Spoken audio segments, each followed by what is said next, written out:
Hello everyone and welcome back to our YouTube channel Skynova. আর যারা আজকের ABTA test paper solution সেশনে নতুন, তাদের জন্য বলে দিই যে এই টেস্ট পেপার সলিউশন ভিডিওস গুলো কোনো normal test paper solution videos না, যেখানে আমরা শুধুমাত্র এরকম করব না যে শুধু কোয়েশ্চেন গুলো সলিউশন করে দিলাম, যে নিউমেরিক্যালস গুলো আছে সেগুলো জাস্ট সলভ করে দিলাম। আমি সেগুলোর কনসেপচুয়াল অ্যানালাইসিস করব, সেই টাইপের কোয়েশ্চেন গুলো কিভাবে করতে হয় সেগুলো বুঝিয়ে দেবো। বেশ কিছু কনসেপচুয়াল খামতি থেকে যায় স্টুডেন্টসদের মধ্যে, সেই এরিয়াস গুলোতে হাইলাইট করব যে এই জিনিসগুলো যাতে প্রশ্নটা ঘুরিয়ে দিলেও আমরা সলভ করতে পারি। ফাইনাল এক্সাম যখন আমাদের আসবে তখন আমরা যদি এবিটি এর সমস্ত এমসিকিউস গুলো এসএকিউস গুলো সলভ করে যাই, তাহলে তার অ্যারাউন্ডেই পাবো, শুধু সেই জিনিসগুলো বদলে যাবে। মানে একই প্যাটার্নের কোয়েশ্চেন হবে, কিন্তু সেই প্যাটার্ন গুলোর থেকে হয়তো, যেগুলো আমি নর্মাল প্যাটার্ন ওরিয়েন্টেড কোয়েশ্চেন্স এর কথা বলছি, সেক্ষেত্রে সেগুলো একটু চেঞ্জ হয়ে যাবে। কিন্তু আমাদের যদি কনসেপ্টটা ঠিক থাকে তাহলে আমরা কি করবো, ওই চেঞ্জটাকে বুঝে তাতে অ্যাডাপ্টেশনটা করতে পারবো। তাই আমাদের সেই প্যাটার্নটা বুঝে কনসেপ্টটাকে বোঝাটা খুব দরকার, যেটা আমরা এই টেস্ট পেপার সলিউশনের মধ্যে করব। তাই আমি সবাইকে রিকোয়েস্ট করব যে এই ভিডিওসটা ঠিক করে দেখতে এবং নিজের প্রিপারেশনকে স্ট্রং করতে। তো বেশি কথা না বলে আমরা এখন কি, এই যে পেজ নাম্বার 60-র যে বিটিএ টেস্ট পেপার সলিউশন আছে তার 1 মার্কসের কোয়েশ্চেন্সগুলোকে সলভ করতে চলেছি। তো সবার প্রথম কোশ্চেন্সকেই আমরা দেখে নেব। এ কোথায় কোশ্চেন? এবিটি এর কোশ্চেন। তো এবিটি এর পেজ যদি আমি এখানে স্ক্রিনশট করে দিই, তাহলে তো ওর যা লেখা তাতে কিছুই বোঝা যাবে না, নাই বা আমি সলভ করতে পারবো। তাই যাদের কাছে এবিটি টেস্ট পেপার আছে তারা টেস্ট পেপার খুলে বসো, আর আমি সেগুলোকেই ফরম্যাটেড করে নিয়েছি এখানে, যাতে আমি এখানে সলভগুলো করতে পারি।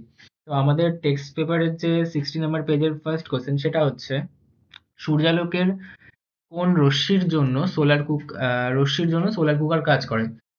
সেটার উত্তর হচ্ছে আই আর রশ্মি। আই আর রশ্মি মানে, আই মানে হচ্ছে ইনফ্রারেড, ঠিক আছে? আই আর মানে হচ্ছে ইনফ্রারেড বা অবলোহিত রশ্মি, ঠিক আছে?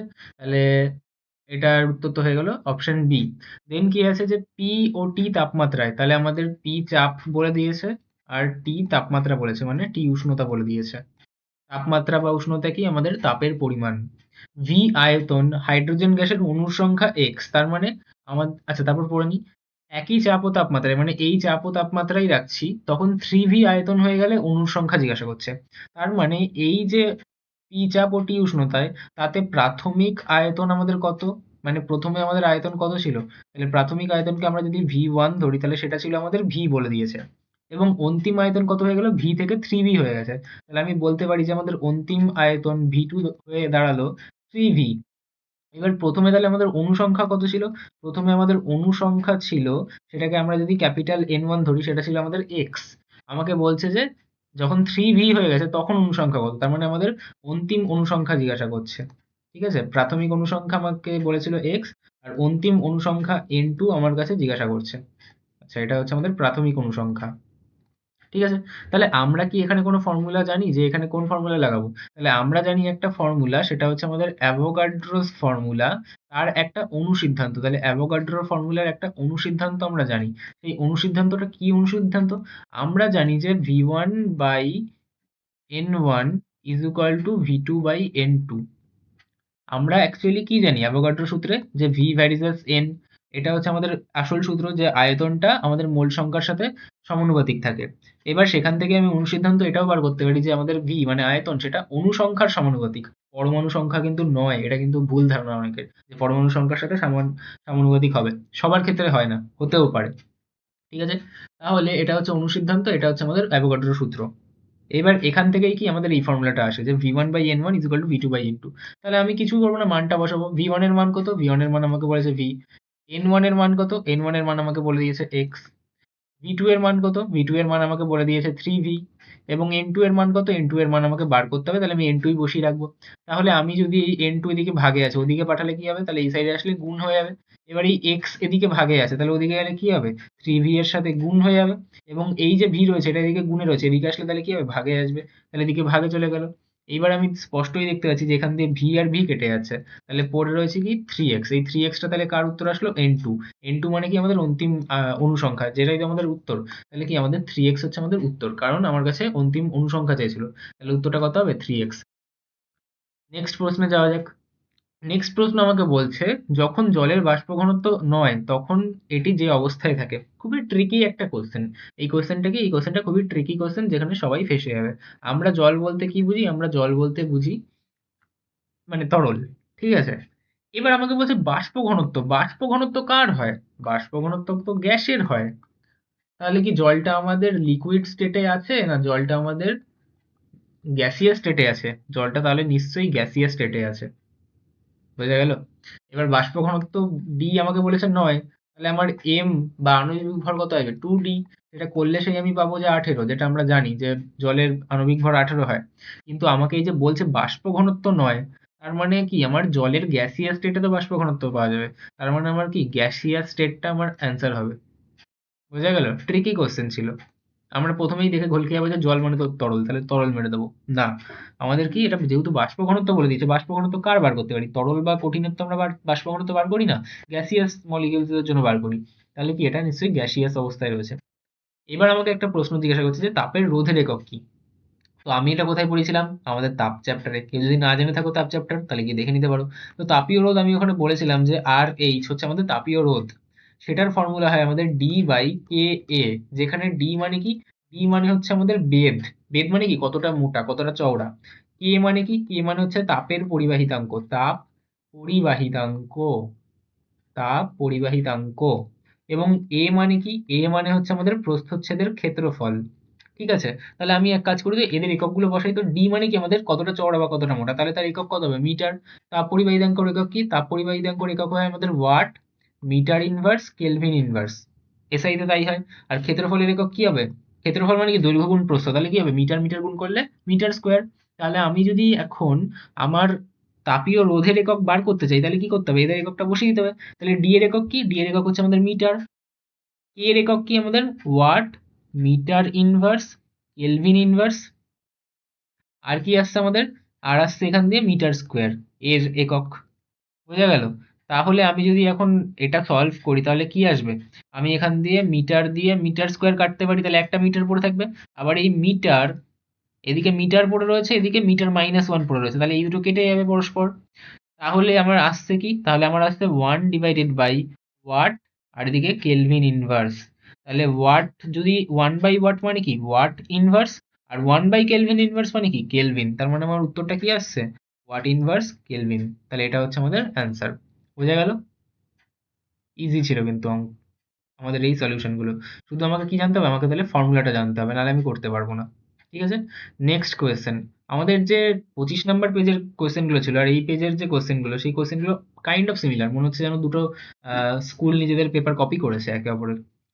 কোনো উত্তল লেন্স 60 সেন্টিমিটার দূরত্বে বস্তু রাখলো, আর লেন্স থেকে 60 সেন্টিমিটার দূরত্বেই সদ্বিম্ব গঠিত হলো। তার মানে আমি বলছি যে আমি 60 সেন্টিমিটার দূরত্বে কি বস্তুটাকে রেখেছিলাম, আর প্রতিবিম্বটা আমাদের 60 সেন্টিমিটার দূরে গিয়েই পড়েছে।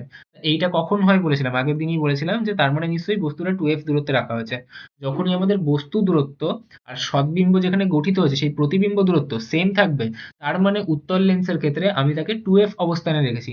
তার মানে নিশ্চয়ই আমাদের 2f এর মানটা 60 সেন্টিমিটার। এবার আমাকে জিজ্ঞাসা করছে ফোকাস দৈর্ঘ্য কত। ফোকাস দৈর্ঘ্য মানে কি? ফোকাস দৈর্ঘ্য মানে এফ। তার মানে আমার কাছে এফ জিজ্ঞাসা করছে। তাহলে আমার যদি এফ হয় 60 সেন্টিমিটার, তাহলে সরি 2f হয় 60 সেন্টিমিটার, তাহলে এফ এর মান কত হবে? 60/2। তার মানে কত হচ্ছে আমাদের? 30 সেন্টিমিটার। তাহলে অ্যান্সার কি হবে? অ্যান্সার হবে আমাদের অপশন এ। নেক্সট প্রশ্ন আমাদের কি? কোনো মাধ্যমে আলোর বেগ, এরকমই কোশ্চেন ওখানে ছিল। কোনো মাধ্যমে আলোর বেগকে আমরা কি ধরি? যে কোনো মাধ্যমের আলোর বেগকে আমরা ভি ধরি। সেটা কত? 2.5 গুণ 10⁸ মিটার পার সেকেন্ড। একক কিন্তু খুব ম্যাটার করছে। ওই মাধ্যমের প্রতিসরাঙ্ক কত? তাহলে প্রতিসরাঙ্ক মানে কি? আমরা মিউ ধরি, তাহলে প্রতিসরাঙ্ক মিউ আমাদের কাছে জিজ্ঞাসা করছে। এবার আমরা জানি যে মিউ এর ফর্মুলা হচ্ছে mu is equal to C by V.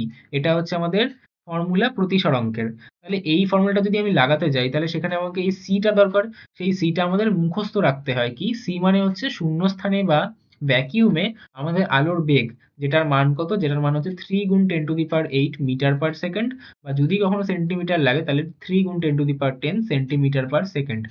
ঠিক আছে, তাহলে আমি এখান থেকে মিউ যদি ক্যালকুলেট করতে চাই, তাহলে মিউ মানে কত? সি এর মান বসাবো। তাহলে সি কত? 3 গুণ 10⁸, কোথা থেকে পেলাম আমি জানি, এটা আমাকে মনে রাখতে হবে। আর ভি এর মান কত? ভি এর মান আমাকে দিয়েছে 2.5 গুণ 10⁸। ঠিক আছে? তাহলে এবার শুধু এটাকে সলভ করতে হবে। তাহলে আমি যদি এটাকে এবার সলভ করতে যাই, তাহলে 10⁸ আর 10⁸ কাটা গেল। তাহলে পড়ে রয়েছে কত? তাহলে মিউ পড়ছে 3/2.5। তাহলে আমি যদি এখন এর পয়েন্টটাকে তুলে দিই, তাহলে পয়েন্ট তুললে কত আসবে? নিচে 10 আসবে। এবার ভাগের ভাগে যদি কিছু থাকে তাহলে সেটা কি হয়? উপরে গিয়ে গুণ হয়ে যায়। তাহলে কত হবে? 3 গুণ 10/25। তাহলে আমি যদি এবার এটাকে 5 দিয়ে কাটি, তাহলে 5 দুগুণী 10, 5 5 25। তাহলে কত অ্যান্সার আসছে? 6/5। তাহলে অ্যান্সার হবে 6/5। ঠিক আছে? প্রতিসরাঙ্ক যেহেতু আমাদের দুটো বেগের অনুপাত, তাই কি প্রতিসরাঙ্কর কোনো একক থাকবে না। তাহলে প্রতিসরাঙ্ক কি? একটা এককবিহীন মাত্রাবিহীন রাশি। ঠিক আছে? কারণ উপরেও আমার শূন্য মাধ্যমে আলোর বেগ, নিচেও কোনো অন্য কোনো মাধ্যমে আলোর বেগ, তাহলে দুটো বেগের অনুপাত তো। তাহলে বেগের একক হচ্ছে মিটার পার সেকেন্ড, নিচেও মিটার পার সেকেন্ড। তাহলে মিটার পার সেকেন্ড তো কাটাকাটি হয়ে গেল, তাহলে কোনো একক থাকলো না। আচ্ছা, তাহলে এরপর কি বলছে? কোনো আহিত বস্তুর আধানের সর্বনিম্ন মান যা হতে পারে, এটাকে বলা হয় quantisation of charge. Quantisation of charge বা চার্জের বা আধানের কোয়ান্টায়ন। মানে আমরা জানি যেরকম আমাদের ভারতবর্ষে আপাতত সর্বনিম্ন টাকা কি? 500 টাকা, 1000 টাকা, 2000 টাকা, এরকম না। সর্বনিম্ন টাকা কত? 1 টাকা। 1 টাকার কম কিছু হবে? না। 1 টাকার কম আর কিচ্ছু হতে পারে না। আমি ওই 1 টাকাকে বিল্ড আপ করেই, আমি যদি 1000 টাকা চাই তাহলে আমি 1 টাকার 1000টা কয়েন দিতে পারি। আমি যদি 20 টাকা চাই তাহলে 1 টাকার 20টা কয়েন দিতে পারি। তার মানে সর্বনিম্ন আমাদের কি হতে পারে? 1 টাকা হতে পারে আমাদের ইন্ডিয়ান কারেন্সি এই মুহূর্তে দাঁড়িয়ে। ঠিক আছে? তো সেরকমই আমরা যদি কখনো আধানের কথা কনসিডার করি, তাহলে আধান কেন তৈরি হয়? ইলেকট্রনের আধিক্য বা ডেফিসিয়েন্সির জন্য। মানে আধিক্য মানে বেশি থাকা, আর ডেফিসিয়েন্সি মানে কম থাকা। ঠিক আছে? তাহলে ইলেকট্রনের সংখ্যার উপর সমস্ত কিছু ডিপেন্ড করছে। তাহলে সর্বনিম্ন আধান কত হতে পারে? সেটা হচ্ছে আমাদের একটা ইলেকট্রন। তাহলে আমাদের সর্বনিম্ন আধান সবসময় কি? সর্বনিম্ন আধান যদি আমাদের কখনো বার করতে হয়, তার মানে সেটা একটা ইলেকট্রনের সমান। আর একটা ইলেকট্রনের আধান বা কিউই মানে কি? ইলেকট্রনের আধান, সেটার মান কত হয়? -1.602 গুণ 10⁻⁻19 কুলম্ব।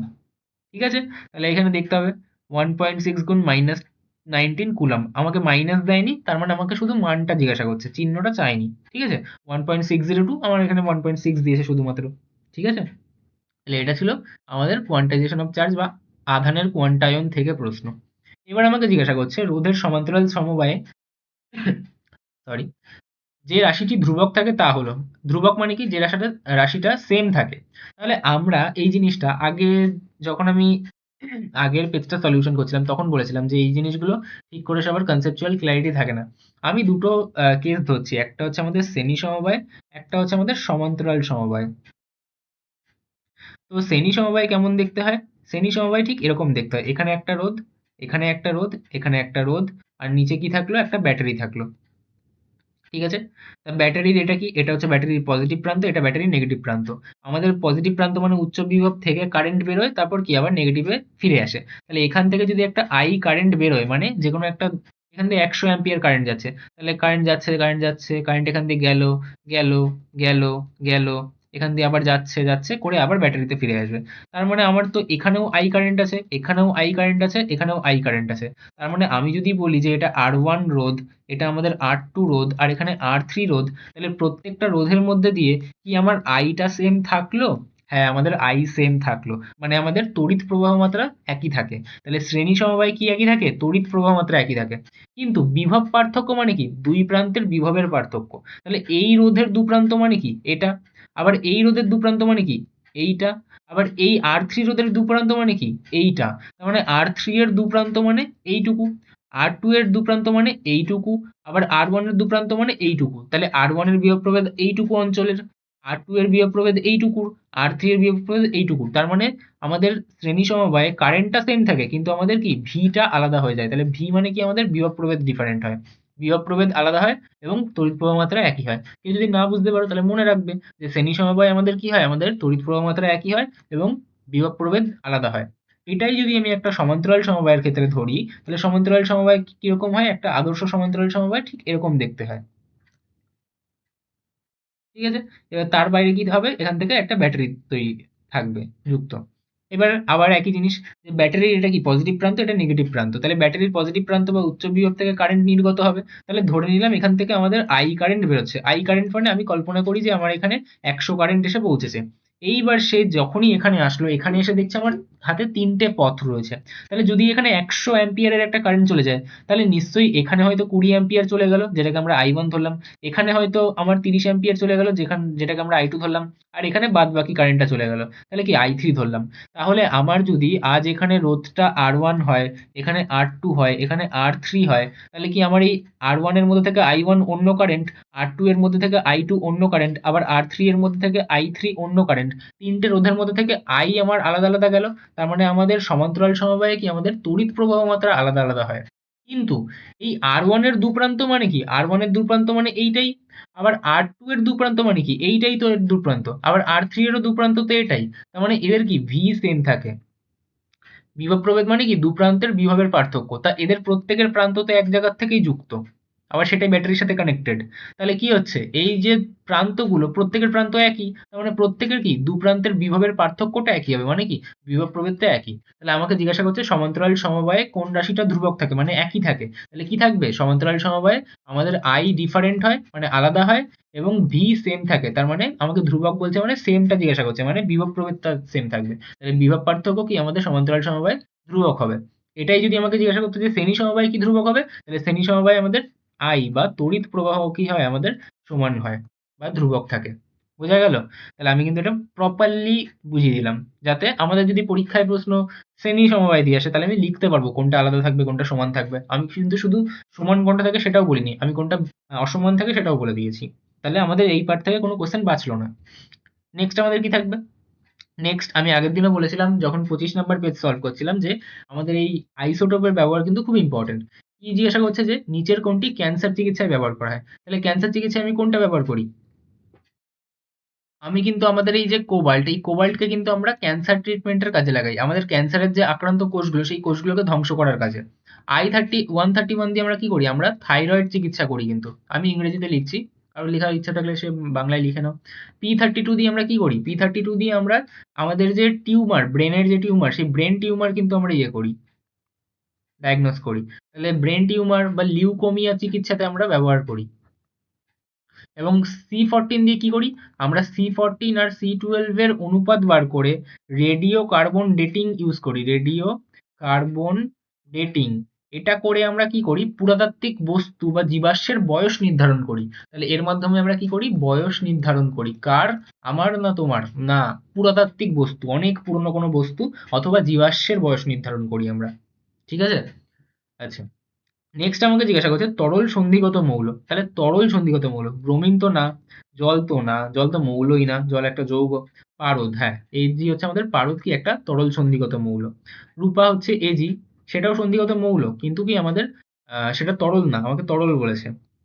সন্ধিগত মৌল শুনে একটা জিনিস মনে পড়লো, যে ZnCdHg না আসার চান্স আছে, তাও আমি সবসময় আমার স্টুডেন্টসদেরকে পড়িয়ে দিই।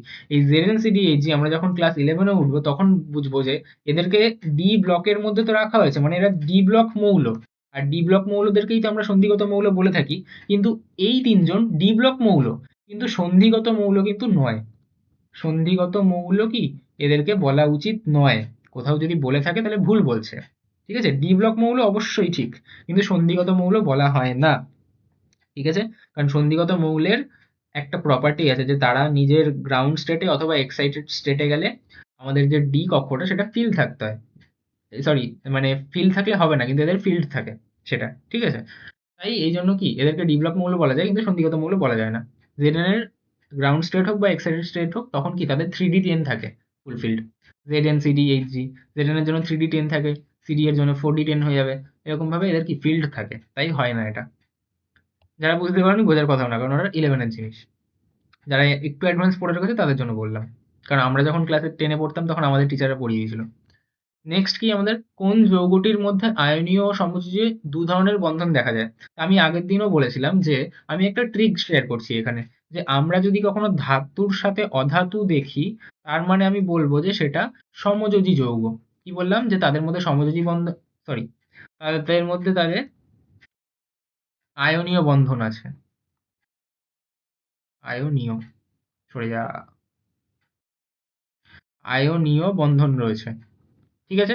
এবার এই ধাতুগুলো কেন বলছি, কারণ ধাতু মানে হচ্ছে প্লাস, আর অধাতু মানে তারা তড়িৎ ঋণাত্মক মানে নেগেটিভ। তার মানে প্লাসে মাইনাসে সবসময় আয়নীয় বন্ধন ঘটে। এবং আমি যদি কখনো বলি যে আমি অধাতুর সাথে অধাতুর বন্ধন দেখছি, অধাতুর সাথে অধাতুর বন্ধন দেখছি, তাহলে সেটা সবসময় হবে সমযোজী।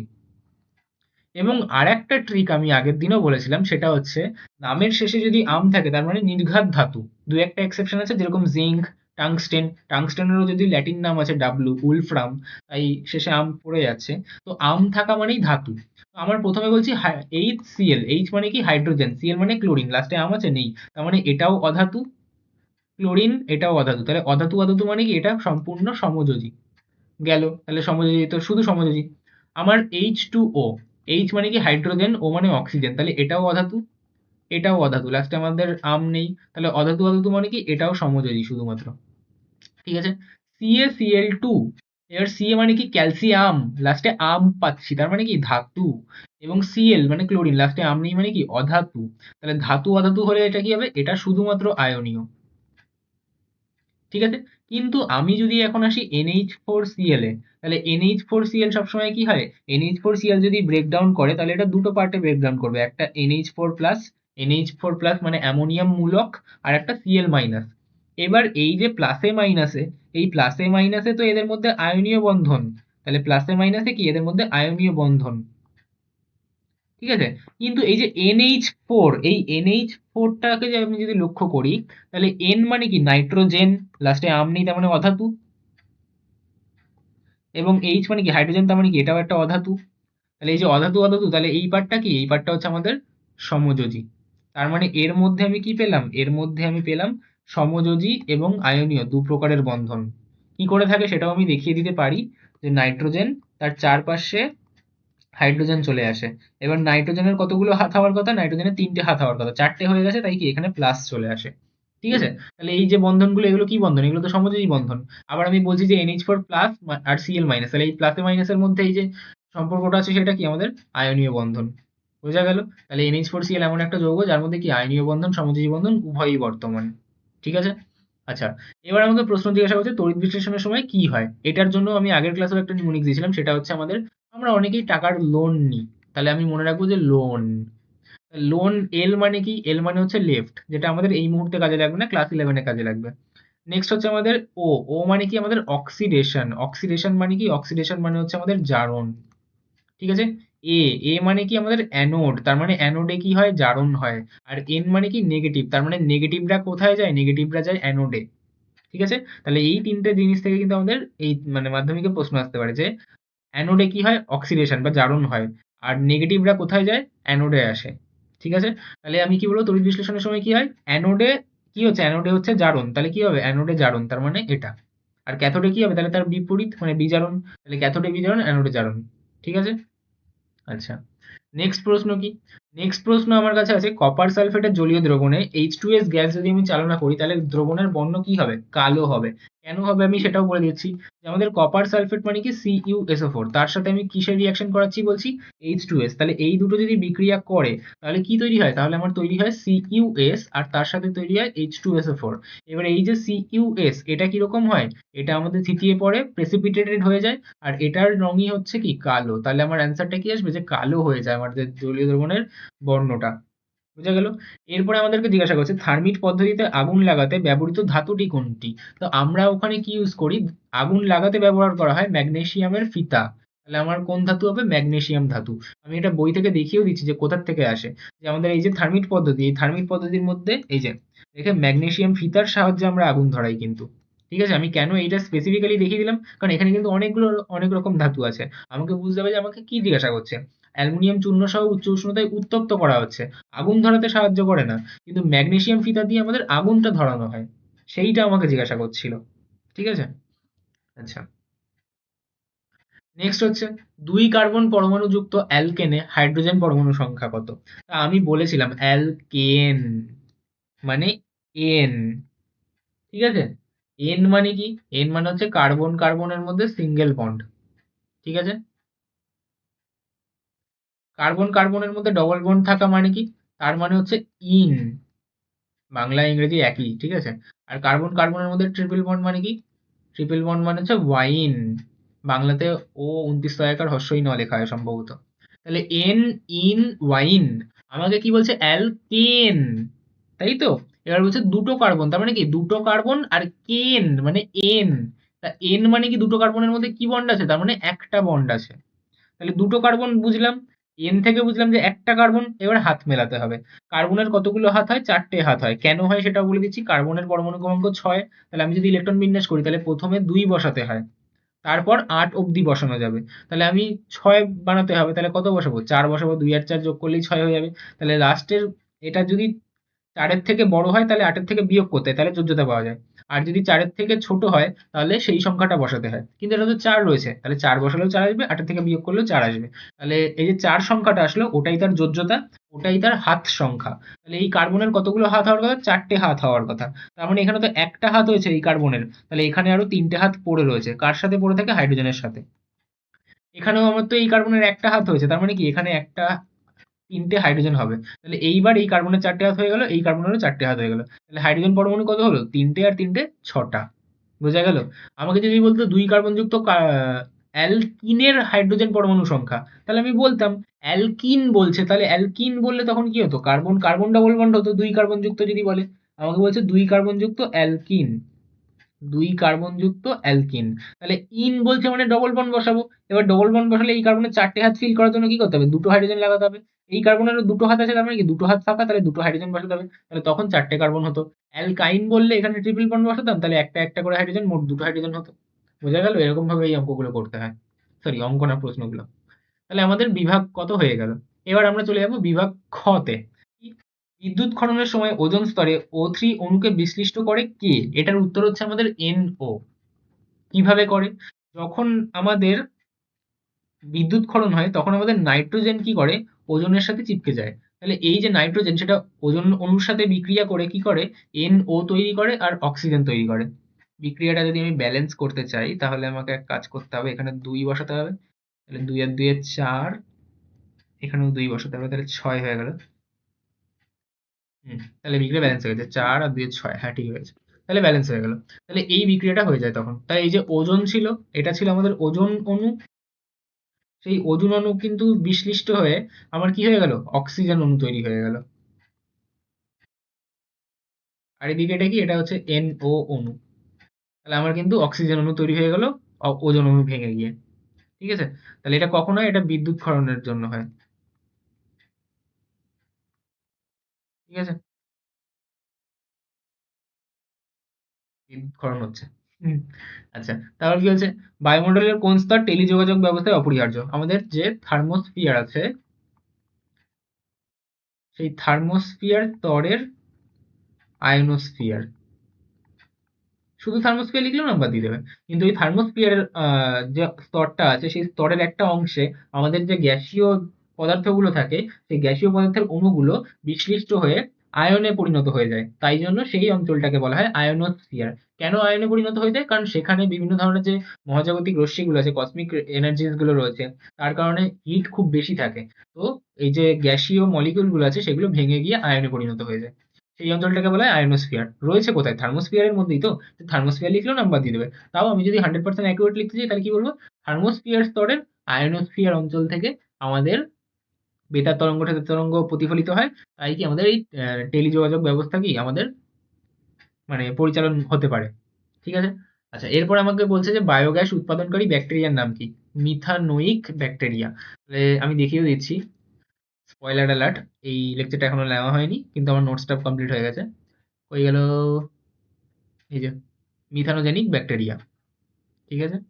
তাহলে আমাদের বায়োমাসকে জলের উপস্থিতিতে কিন্তু বাতাসের অনুপস্থিতিতে, মানে অ্যানারোবিক অ্যান্ড এরোবিক, ঠিক আছে, মানে অক্সিজেনের অনুপস্থিতি, অক্সিজেনের অনুপস্থিতিতে মিথানোজেনিক ব্যাকটেরিয়া কি করে, বিয়োজিত করে করে আর কি আমাদের বায়োগ্যাস তৈরি করে। ঠিক আছে? আচ্ছা, নেক্সট প্রশ্ন আমাদের কি, বাস্তব গ্যাসের অণুগুলির সসীম আয়তন আছে, এটা আদর্শ গ্যাস থেকে বিচ্যুতি করে। হ্যাঁ, একদম সত্য। তাহলে এটা কি, এটা হচ্ছে আমাদের ট্রু। কেন, কারণ আমাদের যে বাস্তব গ্যাস আছে তার একটা নির্দিষ্ট আয়তন রয়েছে, মানে সসীম আয়তন রয়েছে, এবং আন্তরাণবিক আকর্ষণ বল ক্রিয়াশীল তাদের। তাই জন্যই কি সেগুলো আদর্শ গ্যাসের থেকে বিচ্যুতি দেখায়, কারণ আদর্শ গ্যাসের ক্ষেত্রে এগুলোকে নেগলেক্ট করা হতো। ঠিক আছে? আচ্ছা, তারপরের প্রশ্ন আমাদেরকে কি বলছে? 11.2 লিটার কোনো 2 মোল 11.2 লিটার কোনো 2 মোল আদর্শ গ্যাসের এসটিপিতে পিভি এর সংখ্যা। এটা ভুল দেওয়া আছে। ঠিক আছে?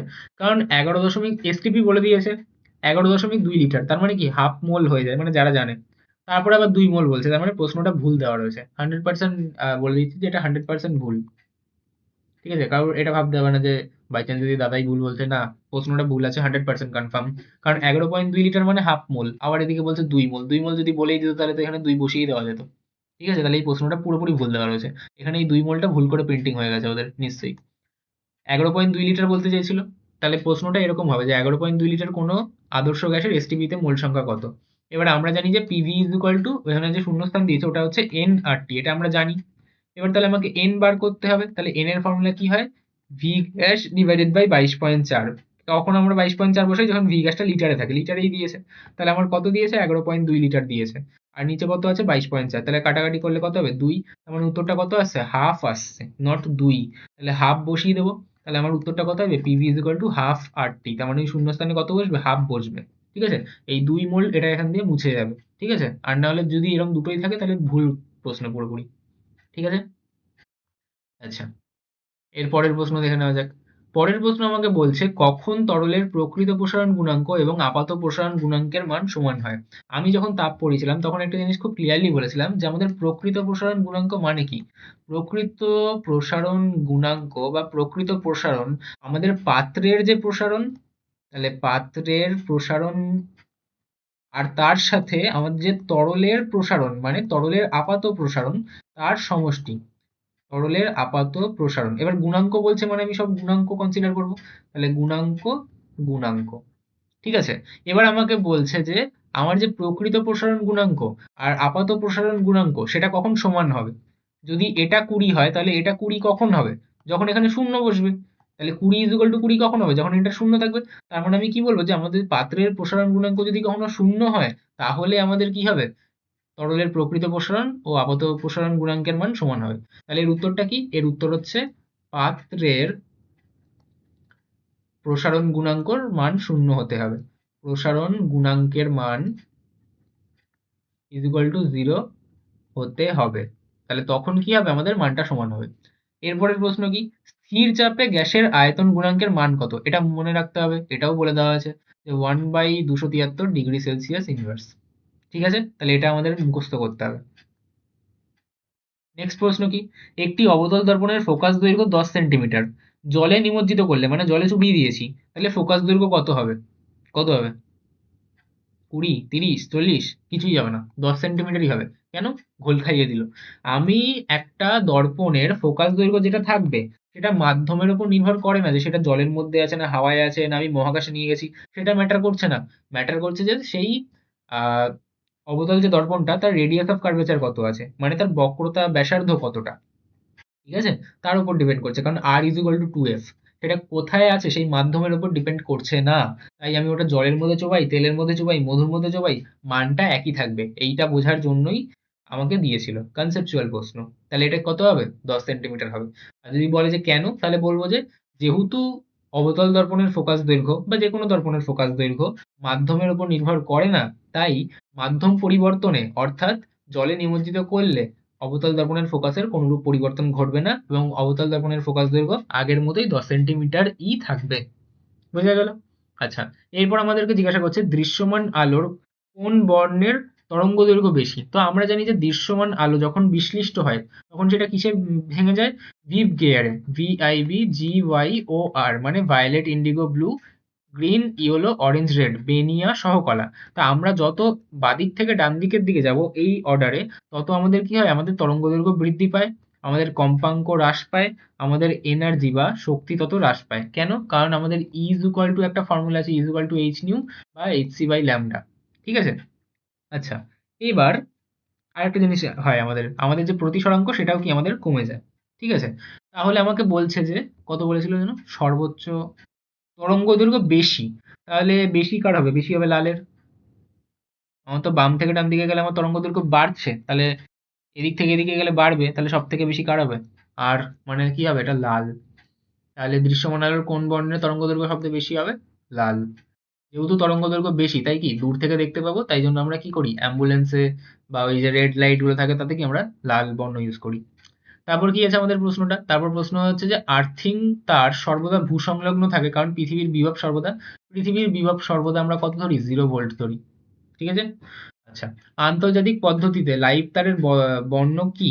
আন্তর্জাতিক পদ্ধতিতে বাদামি। ঠিক আছে, এটাও আমি এনেছি যে আর কি কি কি হয়। আমাদের লাইভ তারের বর্ণ কি হয়? লাইভ তারের বর্ণ হয় হচ্ছে আমাদের বাদামি, এবং আগে ছিল লাল। ঠিক আছে। নিউট্রাল তারের বর্ণ হয় হালকা নীল, এবং আর্থিং তারের যে বর্ণ সেটা হচ্ছে আমাদের সবুজ। তাহলে এটা আমরা মুখস্থ করে নেবো একবারে যে তিনটেরই কি কি হয়, অন্যগুলো দিতে পারে আমাদের ফাইনাল পরীক্ষাতে। ঠিক আছে, তাহলে এটা কিন্তু তোমাদের পড়ে নেওয়া উচিত। আচ্ছা, তারপর কি আছে, তারপর প্রশ্নটা আছে যে ফ্লেমিং এর বামহস্ত নিয়মে চৌম্বক ক্ষেত্র ও তড়িৎ ক্ষেত্রের মধ্যে কোনটি কত? আগের দিনও একই প্রশ্ন ছিল। আমাদের ফ্লেমিং এর বামহস্ত নিয়ম শুরুই কি করে যে আমাদের বৃদ্ধাঙ্গুষ্ঠ তর্জনী মধ্যমার মধ্যে পরস্পর সমকোণে রাখলে, তার মানে কি 90 ডিগ্রি কোণ। তাহলে উত্তরটা কত হবে? উত্তরটা হবে আমাদের 90 ডিগ্রি কোণ। ঠিক আছে, এমনিও আমাদের চৌম্বক ক্ষেত্র এবং তড়িৎ ক্ষেত্র কি পরস্পর 90 ডিগ্রি কোণেই কিন্তু থাকে।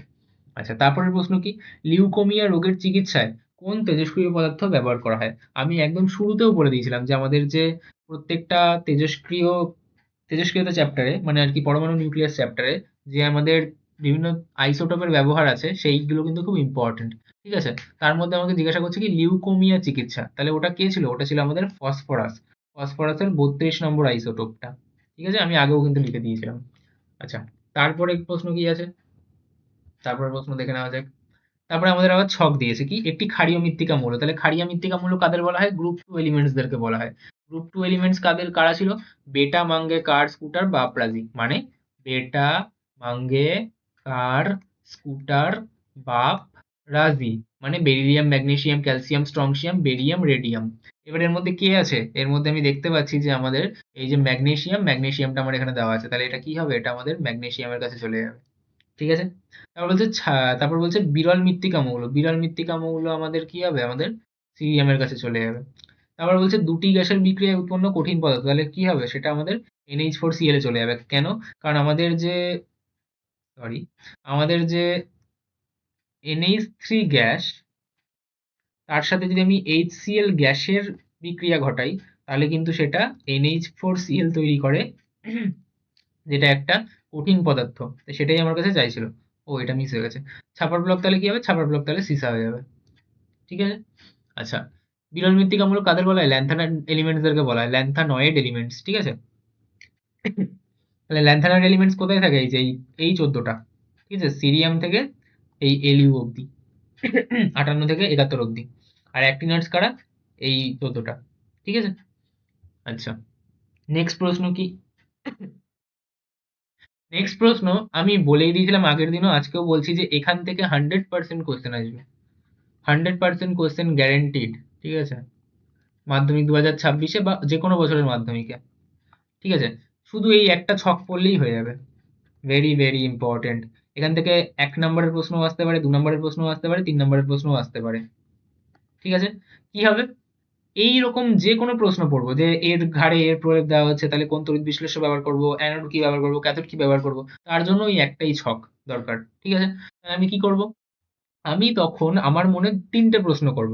প্রথম প্রশ্ন হচ্ছে কার ওপর প্রলেপ দেবো, দ্বিতীয় প্রশ্ন হচ্ছে কার প্রলেপ দেবো, আর তৃতীয় প্রশ্ন হচ্ছে তড়িৎ বিশ্লেষ্য কোথা থেকে পাবো। তড়িৎ বিশ্লেষ্য পাবো আমি এই ছক থেকে।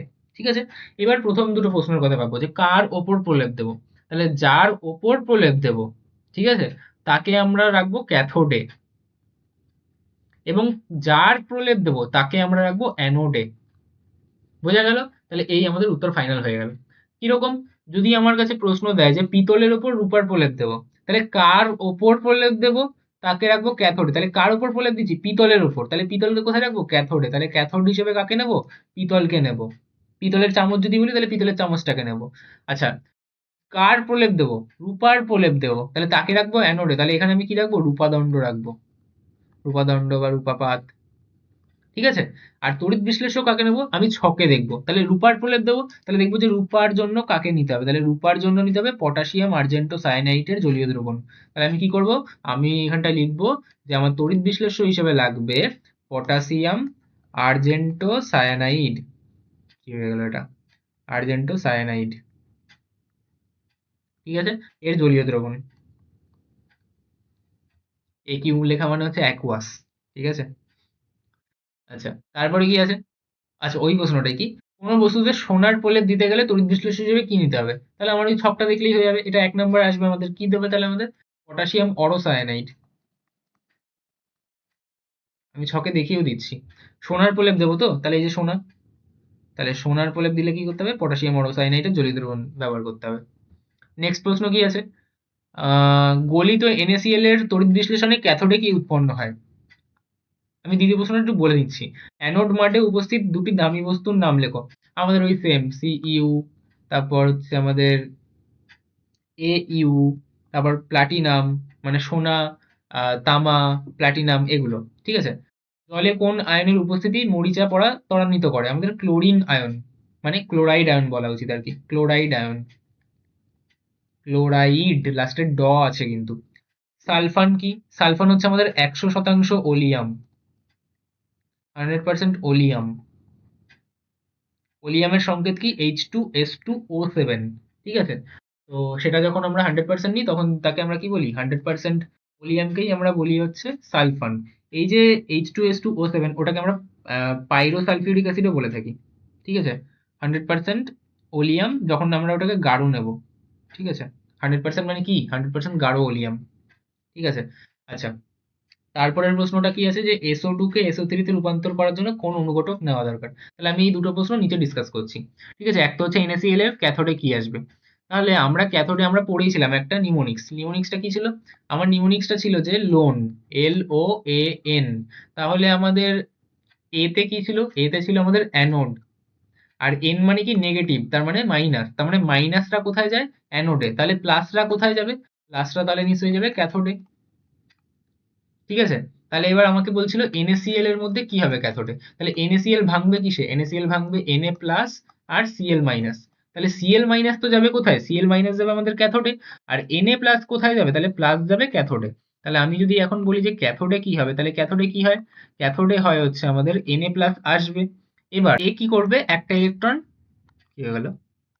একটা ইলেকট্রন কি করবে? নিয়ে নেবে। তাহলে একটা ইলেকট্রন নিলে কি হবে? আমার সোডিয়াম সলিড হিসেবে পড়ে যাবে। তাহলে কি হবে এখানটায়? ধাতব সোডিয়াম তৈরি হবে। ধাতব সোডিয়াম তৈরি হবে। আরেকটা প্রশ্ন কি ছিল? আরেকটা প্রশ্ন ছিল আমাদের, আই গেস স্পর্শ পদ্ধতি ছিল, হ্যাঁ। SO2 কে SO3 তে রূপান্তর। তাহলে এই যে SO2 কে SO3 তে রূপান্তর, এটা কি পদ্ধতি? এটা হচ্ছে আমাদের স্পর্শ পদ্ধতি। তাহলে SO2 থেকে SO3 তৈরি করতে হবে, তাই তো? তাহলে এটা কোন পদ্ধতি? এটা হচ্ছে আমাদের স্পর্শ পদ্ধতি বা কন্ট্যাক্ট মেথড। তাহলে এটা আমাদের স্পর্শ পদ্ধতি। ওখানে আমাকে বলছে যে কি নেব। তাহলে প্রথমত তো আমাকে অক্সিজেন লাগবে, এবং আমি অনুঘটক হিসেবে কি নেব তাই বলছে। তাহলে অনুঘটক আমরা নিই ভ্যানাডিয়াম পেন্টা অক্সাইড। ঠিক আছে, এছাড়া প্লাটিনাম অ্যাসবেস্টস নেওয়া যায়, কিন্তু ওটা বেটার হয় না। ওখানে বলেছিল যে কোনটা ভালো অনুঘটক। ঠিক আছে, আমরা ভ্যানাডিয়াম পেন্টা অক্সাইড নিই। তো এই যে, কারণ এটা আবার রিসাইকেলও করা যায়, মানে অনুঘটকটা নিজের থেকে আবার রিজেনারেট হয়ে যায়। তাহলে এই যে ভ্যানাডিয়াম পেন্টা অক্সাইড আছে, এটা আমরা অনুঘটক হিসেবে নেব। ঠিক আছে, আমি বিক্রিয়াটা ব্যালেন্সও করে দিচ্ছি। এখানে O2 2 4, এখানে 2 করে দিই, এখানে 2 করে দিই। ব্যাস হয়ে গেল। তাহলে এটাই হচ্ছে আমাদের স্পর্শ পদ্ধতিতে SO2 থেকে SO3 উৎপাদন। আর তার মধ্যে অনুঘটক জিজ্ঞাসা করছিল, তাহলে অনুঘটকের নাম কি বলবো? Vanadium penta oxide. ঠিক আছে, এখানে কিছু আমাদের কন্ডিশনও থাকতো যে এখানে আমরা 400 থেকে 450 ডিগ্রি সেলসিয়াস আমাদের তাপমাত্রা রাখবো, আমরা নিম্ন চাপ রাখবো এখানটায়। ঠিক আছে, মানে অল্প পরিমাণে চাপ রাখবো, লো টেম্পারেচার রাখবো। ঠিক আছে, তাহলে এগুলো ছিল আমাদের কন্ডিশন কিছু। তাহলে ওটাও তো আমাদের হয়ে গেল, আর কোনো কোশ্চেন আই গেস ওপরে ছিল না। তাহলে এবার আমরা নিচে চলে যাবো। লাস্ট আর 3টে কোশ্চেন আছে, তাহলেই আমাদের কি এই পেপারটা শেষ হয়ে যাবে। কি বলছে? ম্যাগনেসিয়াম অক্সাইড অণুর লুইস ডট গঠন অঙ্কন করো। ঠিক আছে, ম্যাগনেসিয়াম অক্সাইড আমরা আগের দিনে করেছি, কারো যদি দরকার থাকে সে আগেরটা দেখে নিও। আমি এখন অন্য আরেকটা করে দিচ্ছি। এরকম আমি ক্যালসিয়াম অক্সাইডের করে দিচ্ছি, একই হবে। ঠিক আছে, ম্যাগনেসিয়ামের যা করবো ক্যালসিয়ামেরও তাই হবে, আমি জাস্ট করে দেখাচ্ছি। এবার ক্যালসিয়াম তাহলে কাকে কাকে নিয়ে তৈরি? ক্যালসিয়াম তার মানে কি? ধাতু। আমি বোঝাচ্ছি এটা। ক্যালসিয়াম মানে কি? ধাতু।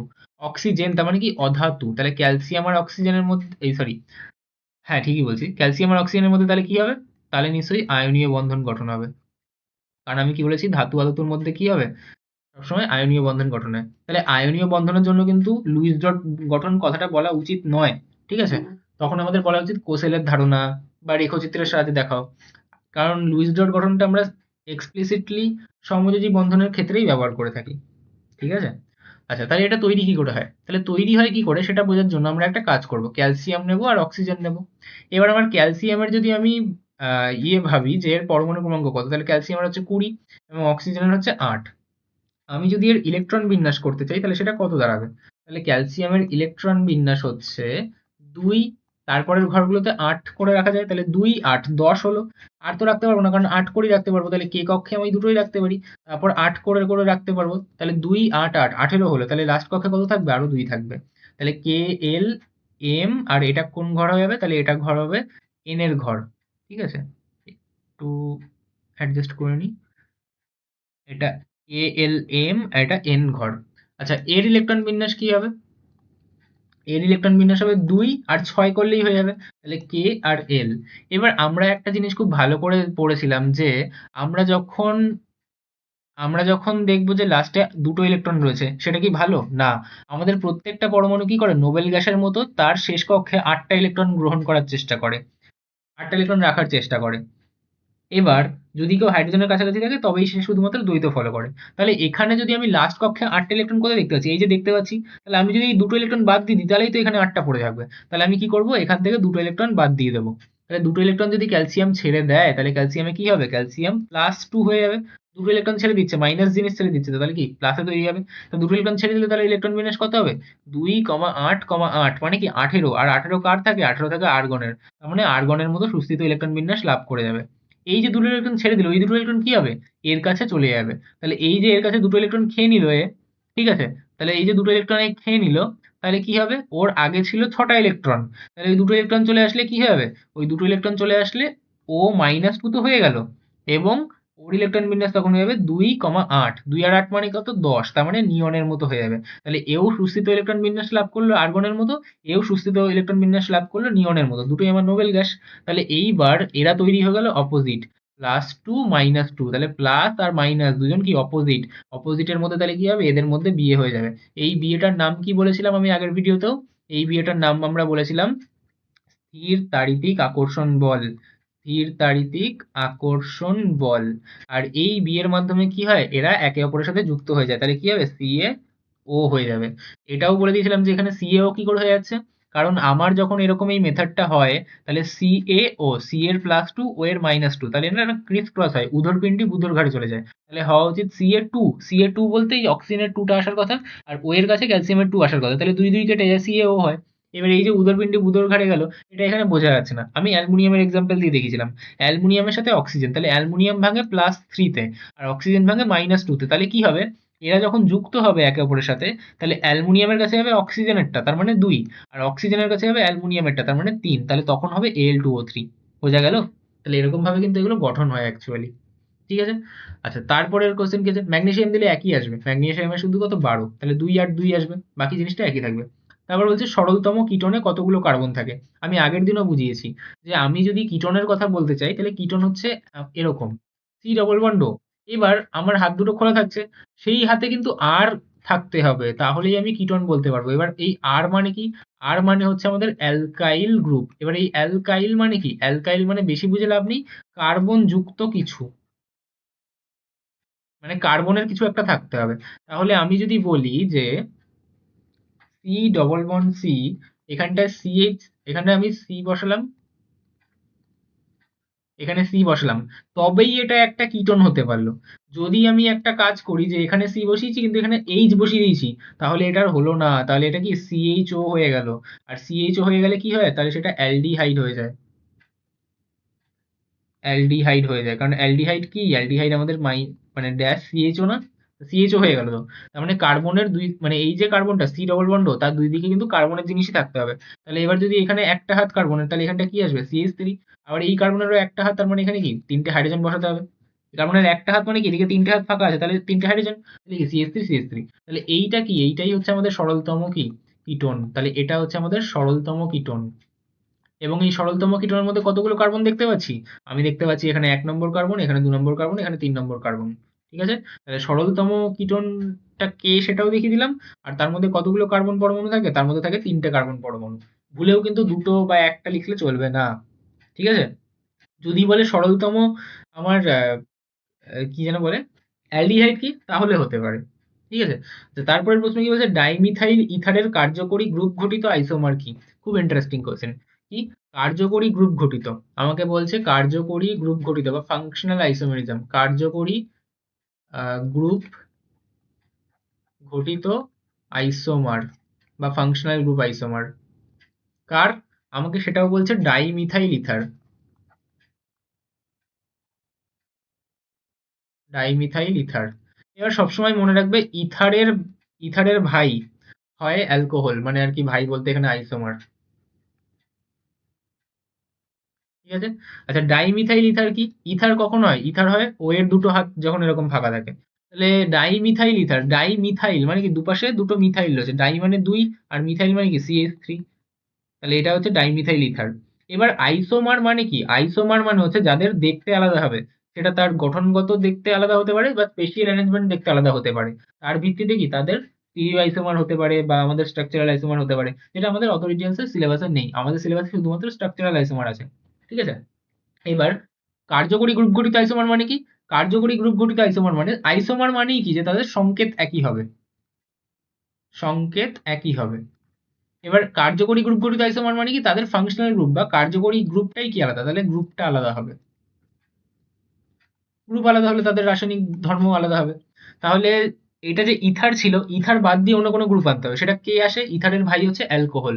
তাহলে অ্যালকোহল কে হয়? অ্যালকোহল হয় OH। এবার এর সংকেতটা কি? মনে মনে ভাব, এর সংকেতটা কি? CH3 মানে C2H6O। তাহলে আমি এখানেও বসিয়ে দেবো কি C2, তো তাহলে আমি দুটো কার্বন বসিয়ে দেবো। এবার এখানে একটা হাত থাকলে এখানে 2 আসবে আর এখানে 3 আসবে, মিলিয়ে দেখতে পারো।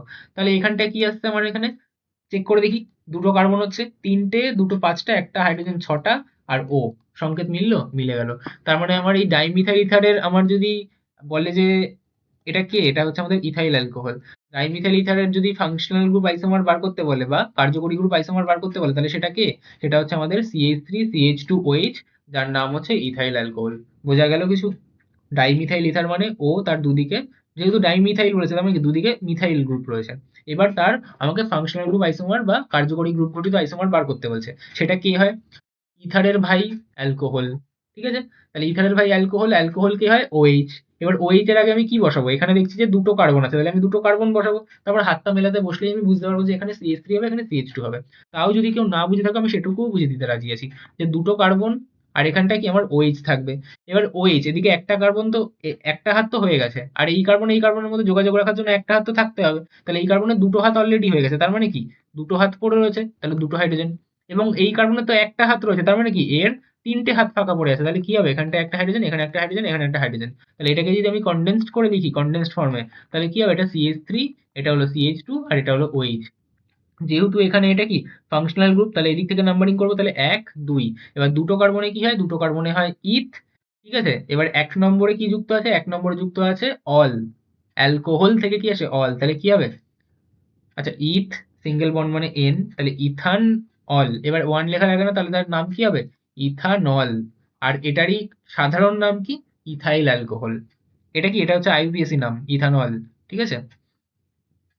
আচ্ছা, আশা করি যে এই IUPAC নাম লিখতে বোঝো সবাই। দুটো কার্বন আছে, তাহলে ইথ, ওয়ার্ড রুট লিখতে হয়। তারপরে এদের মধ্যে সিঙ্গেল বন্ড আছে, তাই এন, সরি, ইথ মানে ওটা কি ছিল জানো? কার্বন সংখ্যা, ইথ। ঠিক আছে, বাংলা বুঝিয়েছি আমি। আচ্ছা, তারপর এন, এন মানে হচ্ছে ওই যে কার্বন কার্বন সিঙ্গেল বন্ড থাকলে এন লিখতে হয়। আর তারপর হচ্ছে OH মানে কি আমাদের, OH এর নাম কি? অল, তাই হচ্ছে অল। ওয়ান লেখা লাগে না, আর না এখানে লিখতে হতো। যদি দুইতে জমা থাকতো, তিনে জমা থাকতো OH, তাহলে তখন লিখতে হতো, কিন্তু ওয়ান যদি হয় তাহলে ওয়ান আর লেখা লাগে না। ঠিক আছে? তাহলে ইথানল হয়ে গেল। ঠিক আছে? তাহলে আই গেস এটাই লাস্ট কোয়েশ্চেন ছিল। হুম। না, আরেকটা আছে। তরল ব্রোমিন দ্রবণে ইথিন গ্যাস চালনা করলে দ্রবণের বর্ণের কিরূপ পরিবর্তন ঘটবে? আচ্ছা, তরল ব্রোমিনে আমাদের ইথিন গ্যাস, ইথিন মানে কি? আমাকে বলছে ইথিন। তো আগে তো বুঝি যে ইথিনটা কি? ইথ, ইথিন, তাই তো? তাহলে ইথ মানে কি? দুটো কার্বন। আর যদি আমার এন বলে তার মানে কি? Carbon carbon single bond. যদি ইন বলে তার মানে কার্বন কার্বন ডবল বন্ড। আর যদি ওয়াইন বলে তার মানে কি? Carbon carbon triple bond. তাহলে ইন বলছে মানে কি? Double bond. তাহলে এখানে যদি ডবল বন্ড হয় তার মানে কি হবে? এখানে একটা হাইড্রোজেন, এখানে একটা হাইড্রোজেন, কারণ চারটে হাত লাগবে। এরও কি হবে? এখানে একটা হাইড্রোজেন, এখানে একটা হাইড্রোজেন। এবার আমাকে কি বলছে? ইথিনের সাথে ব্রোমিনের বিক্রিয়া। তার মানে ইথিনটা কে ছিল? ইথিনটা ছিল এ। তার সাথে কি বিক্রিয়া করছে? ব্রোমিনের বিক্রিয়া। এবার বলছে যে তাহলে কি তৈরি হবে, মানে বর্ণের কিরূপ পরিবর্তন করবে। এবার তাহলে কি হয় অ্যাকচুয়ালি, এই যে ব্রোমিন, ব্রোমিন মানে কি বিআর, বিআর ও কি করে, এই যে সম্পৃক্ত কার্বনটা, মানে হাইড্রোকার্বনটা রয়েছে, ওর এই ডবল বন্ডটাকে ভেঙে দেয়, ভেঙে দিয়ে নিজেরা যুক্ত হয়ে যায়। তাহলে কি হবে, এই কার্বন কার্বনের ডবল বন্ড ভেঙে গেল, তাহলে সিঙ্গেল বন্ড হয়ে গেল। এদিকে রয়েছে দুটো হাইড্রোজেন, আর ওপরে যুক্ত হয়ে যাবে কি ব্রোমিন, ওপরে যুক্ত হয়ে যাবে কি ব্রোমিন, আর এদিকে পড়ে রয়েছে কি দুটো হাইড্রোজেন। তার মানে কি বলবো, ডাবল বন্ড হাটাও, ব্রোমিন ব্রোমিন লাগাও, এরকম ভাবে মনে রাখতে পারি যে ডাবল বন্ড হাটাবো, ব্রোমিন ব্রোমিন লাগাবো। তাহলে আমি এটাকে ভালো করে গুছিয়ে কি লিখতে পারি, CH two BR, CH two BR. এবার আমার বর্ণের কি পরিবর্তন হয়, এই যে বর্ণটা ছিল এটা ছিল লালাভ বা লাল, এবং এখন যেটা তৈরি হয়ে গেল সেটা হয়ে যায় আমাদের বর্ণহীন। ঠিক আছে, তাহলে বর্ণের কিরূপ পরিবর্তন হয়, লাল দ্রবণ থেকে আমাদের বর্ণহীন হয়ে যায়। তাহলে উত্তরটা কি হবে, উত্তরটা আবার আমাদের লাল থেকে বর্ণহীন হয়ে যায়। ঠিক আছে, তাই চেয়েছিল তো, বর্ণ চেয়েছিল। বর্ণের কিরূপ পরিবর্তন হয়, তাহলে বর্ণের পরিবর্তন কি, বর্ণের পরিবর্তন হচ্ছে লাল থেকে বর্ণহীন হয়ে যাওয়া। ঠিক আছে, তাহলে I guess that's all for this session. শুধু আমি এর নামটা একবার বলে দিচ্ছি। আমাকে যদি এখন বলে যে এর নামটা কি, CH two BR, CH two BR. ঠিক আছে, এটা যদি আমি স্ট্রাকচার ভাঙাই তাহলে স্ট্রাকচারটা কেমন হবে, সিএইচ টু, সিএইচ টু, আর এখানটা কি আছে বিআর, এর সাথে কি যুক্ত থাকছে বিআর। ঠিক আছে, এর নাম যদি আমাকে বলে যে আইপিএসসি নাম কি, বারবার আসে এরকম প্রশ্ন, তাহলে আমি যে কোনো একদিক দিয়ে নামকরণ করবো, তাহলে কি এক দুই, কারণ একই দাঁড়াচ্ছে। এবার তাহলে সবার প্রথমে কি লিখতে হয়, সবার প্রথমে লিখতে হয় যে যারা ঝুলে আছে তাদের নাম। তাহলে কারা কারা ঝুলে আছে, এই একটা ব্রোমিন ঝুলে আছে, এই একটা ব্রোমিন ঝুলে আছে। কোথায় ঝুলে আছে, এক আর দুইতে, তাহলে কি হলো এক কমা দুই, এক আর দুইতে ঝুলে আছে। কজন ঝুলে আছে, দুজন একই জিনিস ঝুলে আছে, তাহলে ডাই। কে ঝুলে আছে, ব্রোমিন, তার মানে ডাই ব্রোমো। তাহলে 1,2 ডাই ব্রোমো, একটা দুটো, দুটো কার্বন, তাহলে ওয়ার্ড রুট কি লিখবো, মিথ ইথ, তাহলে ইথ, সিঙ্গেল বন্ড মানে কি এন, তাহলে এর নাম কি হবে 1,2 ডাইব্রোমো ইথেন। তাহলে এই যৌগটার নাম কি 1,2 ডাইব্রোমো ইথেন। এর বর্ণ কি, এটা হচ্ছে আমাদের বর্ণহীন। তাহলে আমাদের লাল বর্ণ থেকে বর্ণহীন যৌগ তৈরি হয়, যে বিক্রিয়াটা এক্ষুনি আমরা করলাম সেটা। So that was everything for this session. আশা করি এই সেশনটা ভালো লেগেছে। এরকম ভাবে যদি এই সেশনগুলো তোমাদের ভালো লেগে থাকে তাহলে কমেন্ট বক্সে সেটা জানাবে। তো আমি এবিটি এর বাকি যে টেস্ট পেপারগুলো আছে সেই টেস্ট পেপারের 1 নম্বরের প্রশ্নগুলো সমস্ত কন্টিনিউ করব। আর এইভাবেই কনসেপচুয়াল ক্ল্যারিটির সাথে কোশ্চেনগুলো সলভ করো, যাতে কোশ্চেনগুলো যখন তোমাদের মাধ্যমিক পরীক্ষাতে ঘুরিয়ে পেঁচিয়ে আসবে বা অন্যরকম আসবে বা ফরম্যাটটা একটু চেঞ্জ হয়ে যাবে, তখন সেগুলোকেও তোমরা করতে পারো এই কনসেপ্টগুলোকে কাজে লাগিয়ে। তো আজকের জন্য এইটুকুই, পরে আবার অন্য কোনো ভিডিও দেখা হচ্ছে।